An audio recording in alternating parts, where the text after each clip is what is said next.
Magandang umaga, tanghali, hapon, gabi sa zodiac sign na Gemini. Happy birthday to you!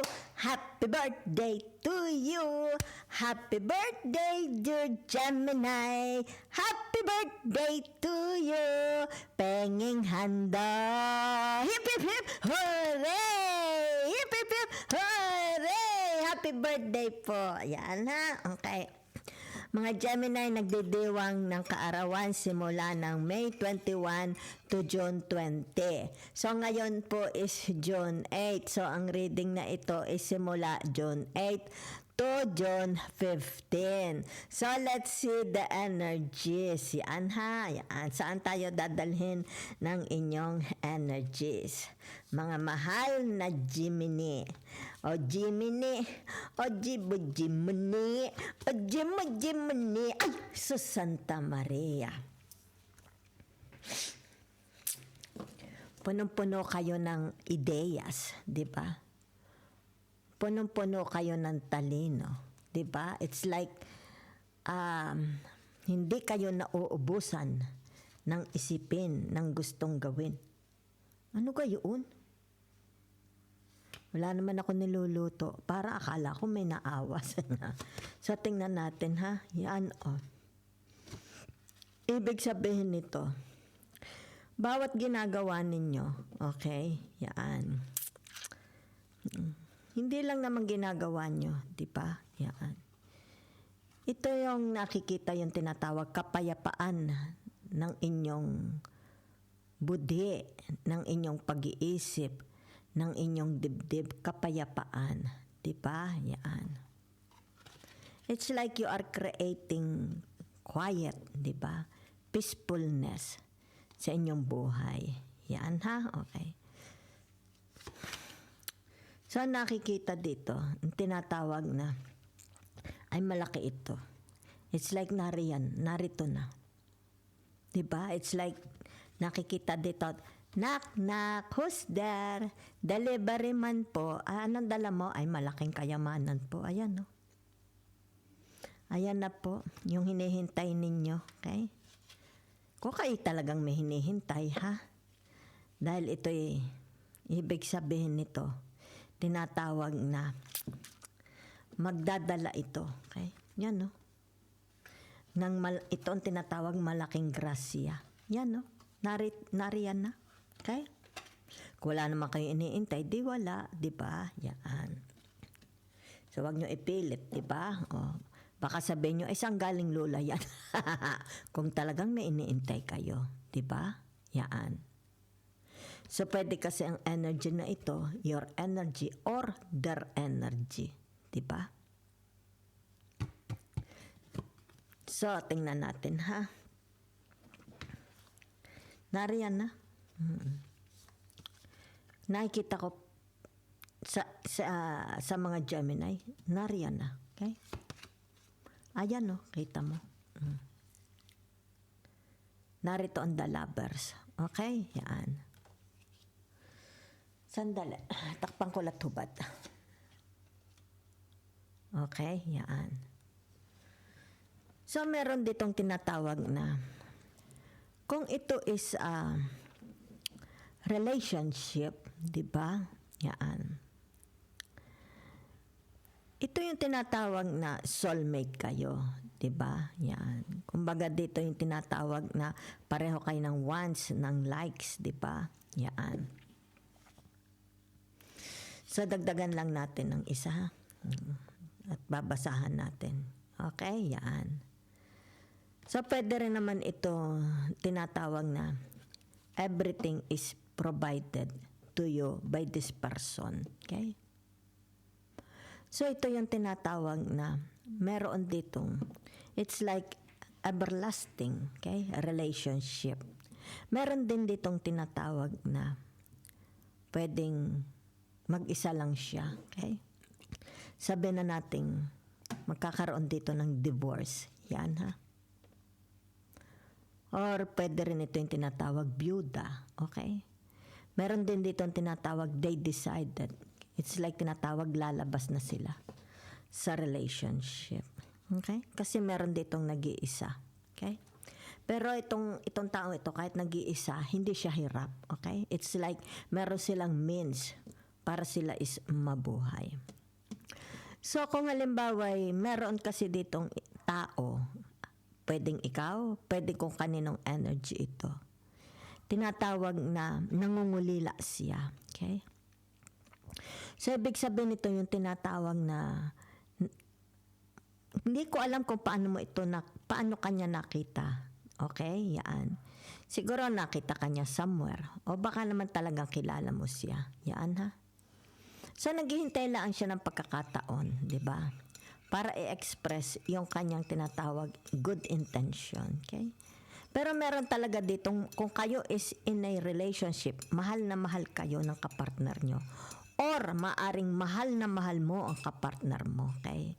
Despite, kasi meron dito, it's like despite, okay? Merong criticism, okay? Dahil naririto ang tinatawag na the hangman, di ba? Despite his attitude, or despite your attitude, mahal na mahal ka niya.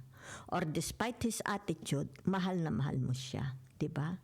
So meron dito, it's like, I will do everything for you, di ba? Para lang tinatawag, mag-last long ang relationship na ito. Okay? So meron din ditong tinatawag, okay? Yung sandali lang. They want to enter your life, di ba? So maaari ito sabihin na natin, what you are doing, very, very attracted sila sa inyo, okay? Maybe because of your features, di ba? Maybe because of your outside appearance. Maybe because of your face.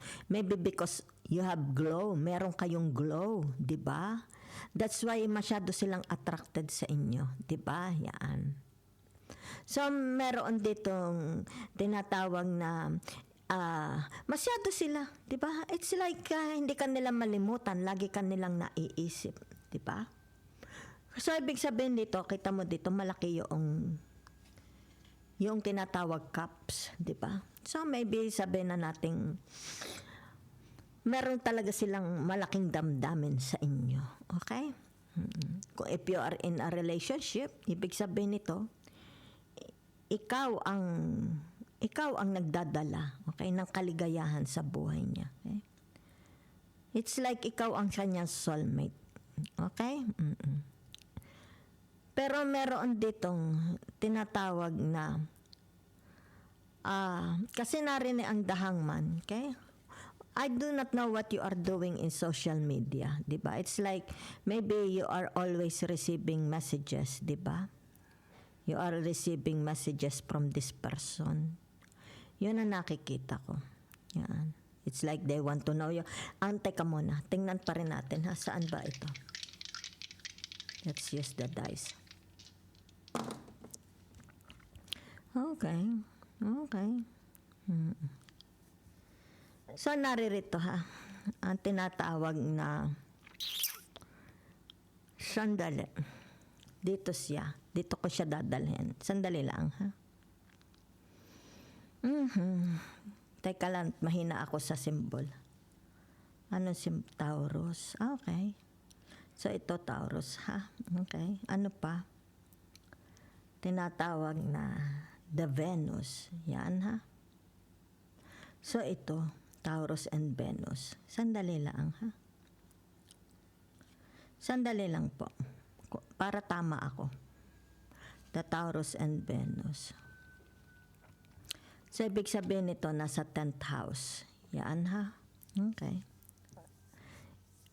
Ibig sabihin nito, ito, magmamaterialize ito. It's like narito na eh. Okay? Narito na po. Meron ba ditong mga tinatawag Gemini, they are involved with the Taurus or Virgo or Capricorn? Okay? Yan ang nakikita ko. So, ibig sabihin, this person is a doer. Okay? Pwedeng ikaw ang doer, sila ang doer. Diba? So, ibig sabihin nito, kung ano itong nakikita nila, diba? It's like ideas, diba? It's like tinatawag na very, very productive. Okay? Itong narito. Ito ang nagdadala sa kanila ng tinatawag pera. Okay? Yan, no? Ibig sabihin nito, hindi hanggang isip ito. Okay? Kasi narito ang the hangman. Kumikislap yung kanyang ulo, di ba? So, ibig sabihin nito, downloads. Marami siyang downloads, maraming ideas, marami siyang nakikita, di ba? Kung kaya dito, ibig sabihin nito, this person put it into action, di ba? So, ano nangyayari? Nagkakaroon ngayon ng tinatawag blessings. I did the outcome. What is the outcome? Di ba? Attraction. It's like maraming taong na-attract sa inyo, di ba?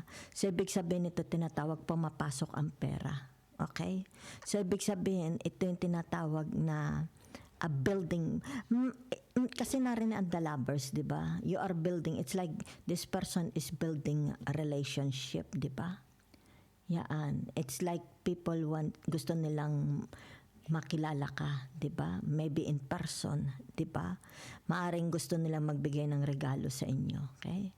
It's like sinasabi nilang you are God's heaven sent. Padala ka ng langit. Okay? Yan. Kasi nakikita mo dito. Yan, no? Sa the hangman. Okay? At saka dito sa magician. Diba? Tinatawag na bawat lumabas, diba? Sa kanilang kaisipan, yung karunungan, diba? Napapagkaperahan nila. Maaring sabihin na natin ito is tinatawag hobby. Diba?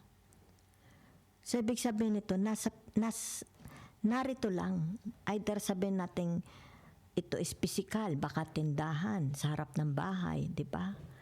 Maaring sa online, di ba? Ibig sabihin, sineswerte. Kasi narin ang tinatawag na temperance. Sineswerte. Okay? Yan. So, kaya narito ang the lovers, di ba? So, ibig sabihin nito, yung tinatawag na, it's like, yung kanilang bango, naglilingger. Yan ang nakikita ko sa inyo, Gemini. Naglilingger. Everywhere. Yan ha. Pero narito ka. Ito yung tinatawag kahit tulog ka, gumagawa ng pera. I don't know.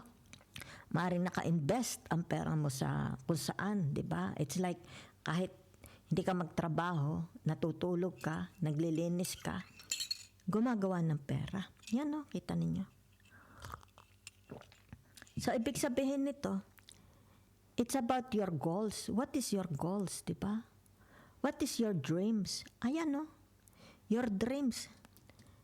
Nagkakaroon ng tinatawag materialization. Nagmamaterialize. Okay. So, let's see. La, la, la, la, la, la. It's like, hindi ko alam, asset mo ba? Ano, ikaw ito, di ba? Ikaw ito, sila ito. Diba? It's like tinatawag, when you show yourself, may kapalit. Diba? Yan, no? Because you are using, what you are using, diba? Para sila is tinatawag narito, the lovers, diba? Yan. Maybe you are using your face, diba? You are using your voice, you are using your intelligence, kaya may attraction. Diba? May blessings. Ibig sabihin nito, this is your asset, ginagamit mo. Okay? Yan. You have something na ito is nagdadala sa iyo ng tinatawag na kaperahan. Okay? Yan. So, ibig sabihin nito, yung tinatawag na you have everything here. It's like you have a bed, you have drinks, you have wine. Di ba? Yan, no? Wala. It's like, ang nakikita ko dito, may mga Gemini, they don't need to work outside. Okay? Yan. Kumbaga dito, narito ang luxury. Kasi narito the Empress and the Hangman.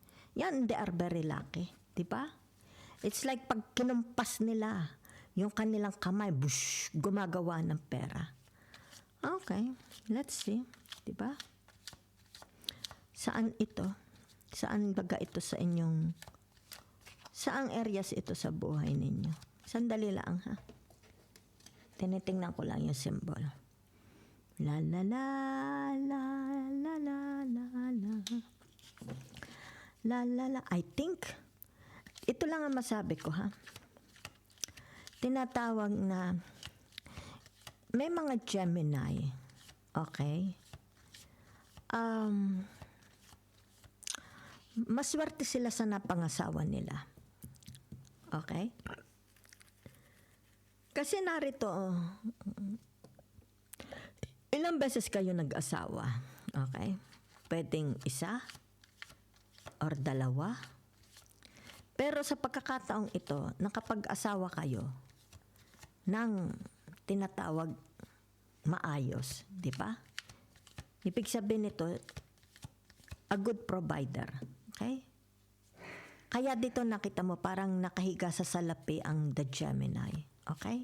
Because you have something na kumbaga dito irresistible.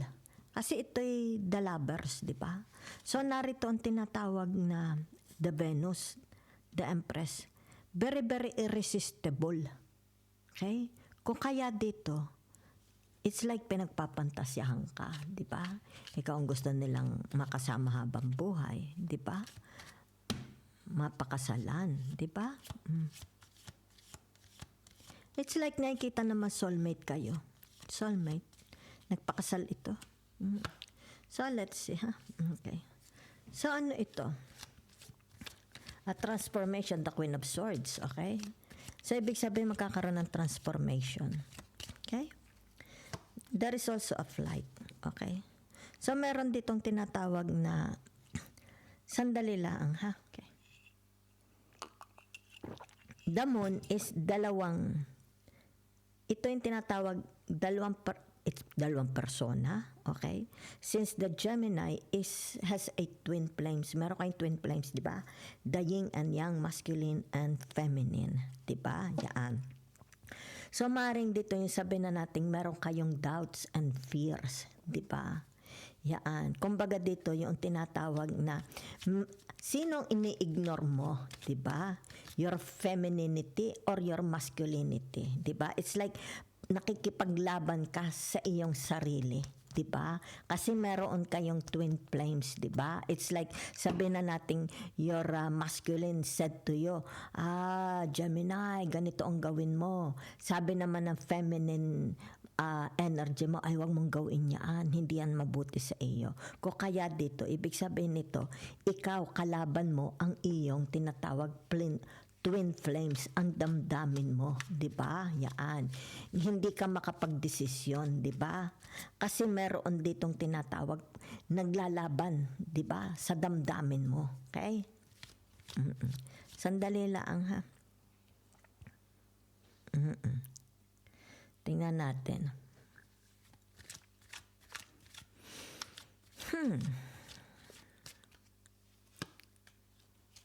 So, naririto ang tinatawag the Ten of Pentacles. Okay? So, nakikita dito yung tinatawag na ang iyong family is well provided. You are taking good care of your family. You are very, very responsible. Okay? Yan. Maybe you are taking care of your in-laws, your parents, your sick mother, di ba? Your children, di ba? It's like you are well provided. Okay? So, nakikita dito yung tinatawag pamamahinga ng isip. Yan, ha? Okay? Maybe sabihin na nating meron kang doubts. Kasi narito ang the lovers, di ba? The Gemini. Sabihin na natin kung sino itong taong narinig, okay? Sabihin na natin, siguro akala mo kilala mo siya, di ba? Pero may doubts, yan. May pag-aalinlangan, okay? So, nakikita ko for some of you here, maybe you want to become independent. Maybe you want to go out, okay? Either ikaw ang lalabas or sila ang lalabas, di ba? Kasi narito yung tinatawag pagbabago ng isip, di ba? It's like more kalayaan. Pero, naglalaban ang kanilang damdamin, di ba? It's like meron silang, they are, anong tawag dito? Nilalabanan nila ang the angel and the devil inside their body, di ba? It's like, aalis ako. Ay, hindi. Pag ako'y umalis, baka ako'y magkamali pagsisihan ko. Ay, pero gusto kong umalis, di ba? Whatever is this, okay? Kung ano man ito, di ba? The Magician. Sana ito is magkaroon ng fruition, di ba? Sana ito is yung tinatawag matapos na, okay? It's like tinatawag na Kasi it's all about transition, di ba? Kung halimbawa may mga problema, matapos na. Kung halimbawa ay usapang pampamilya, matapos na. Kung usapang mag-asawa, matapos na. Kung usapang business, matapos na. Di ba? Yan. Kasi nakikita dito, you want to be like a butterfly. Di ba? Yan. Kasi kayo'y air. Di ba? Yan. Kung kaya dito nakikita, okay? Ibig sabihin nito, maybe, you want tinatawag na time up, okay? Sa relationship na ito. Maaring nagkaroon dito ng tinatawag na akala ko, kilala ko na siya, di ba? Pero kumbaga dito hindi pa pala, di ba? Yun, okay? So ibig sabihin nito, gusto muna ninyong mapag-isip-isip. It's like, siguro nag-shut off muna kayo, okay? Maybe you're not talking to this person. Diba? Yun lang ang nakikita ko. Kasi kayo ang mataas dito diba? Yan. So, whatever is this, tinatawag na, yan diba? The 10 of Swords, diba? So, ano ibig sabihin ng the 10 of Swords na ito? Okay? Yung tinatawag na kapaguran. Yan. Burned out. Okay? Kita ninyo. Okay? Yan burn out na kayo. So, ibig sabihin nito, maaring burn out ang kaisipan ninyo, di ba? Ang inyong kaluluwa, ang katawan ninyo. So, you need to, ibig sabihin, need a break. Kasi ito, di ba? Okay? So, dito nakikita, akala mo, alam mo na ang lahat. Akala mo, kilala mo na this person, di ba? Akala mo, there is forever, di ba? Yan. So, whatever is this, okay? Tinatawag na, you want, it's like a temporary siguro. If not a temporary, ibig sabihin nito, yung tinatawag, everlasting na kalayaan. Kasi lumabas ito, di ba? Pero dito nakikita, yung tinatawag your twin flames, lumabas Okay? Ibig sabihin nito, should I stay or should I go? Diba? Hindi kayo makapagdesisyon. It's like naghahanap ka ng katahimikan ng pag-iisip. A quietness, diba? A quiet place, a quiet mind, a quiet surroundings, a quiet environment. Okay? Pero nakikita ko talaga, yan you're a doer. Maybe if you're not the doer, kung sino itong doer sa inyo. Okay? Yan malaki po, may dadating ha. Yan Because here, di ba? It's like you deserve it. You deserve it. You deserve this. Okay? So, maaaring dito sabihin na natin, gusto nyo na maglaylo. Okay? Let's say, sabihin na natin, alone. Maybe you are thinking, di ba? Dito. You are thinking, mahal ba sabihin natin magko-cruise ship ka, di ba? Pero alone, di ba? You will go to the seaside alone, di ba? Or a vacation, di ba? Kasi pagod na kayo. Yan ha. Maring pagod na pagod ka sa buhay may asawa. Pagod na pagod ka sa pag-iintindi sa hacienda, sa business, sa trabaho, di ba? Sa pang-araw-araw, sa bahay, sa pagluluto, di ba? Kasi nakikita dito yung tinatawag, yung pagiging faithful ninyo, di ba? Ano pa? Kasi narito ang temperance. It's about your faithfulness, di ba? It's about your commitment. It's about submission, di ba? Kaya nga ito ikaw, di ba? It's like reliable ka, okay? It's like you're doing your job, you're doing your stuff, di ba? Kung sino man itong tao sa buhay ninyo. I don't know if you are looking for another or merong someone is like hunting you, okay? Wants to get to know you, okay? But you're already in a relationship. Diba? Pero nakikita naman dito, if you're already in a relationship, very blessed naman ito. Wala namang tinatawag kakulangan, di ka naman nagugutom. Pero there is a tendency, ibig sabihin nito, marito'y depleted na ang Gemini na ito, di ba? O kaya dito nakikita mo, alone. Maybe the Gemini is not interested. Maybe they are not looking for another, okay? Sila lang ang tinatawag na hinahunting, di ba? Yan, sila lang ang pinapangarap kung sino itong mga nangangarap kay Gemini. But the Gemini, you see the Gemini here, okay?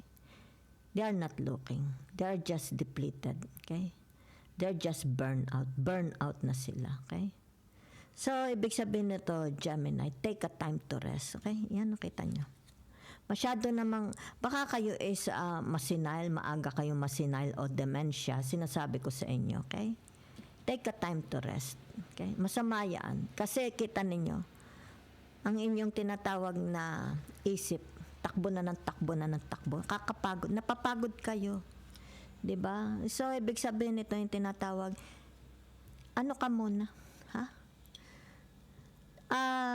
Break muna kayo, 'di ba? Ng computer, ng mobile, magpahinga ka, 'di ba? Oh. Yaan ha. Kasi nakikita dito, 'di ba? This is what you want, okay?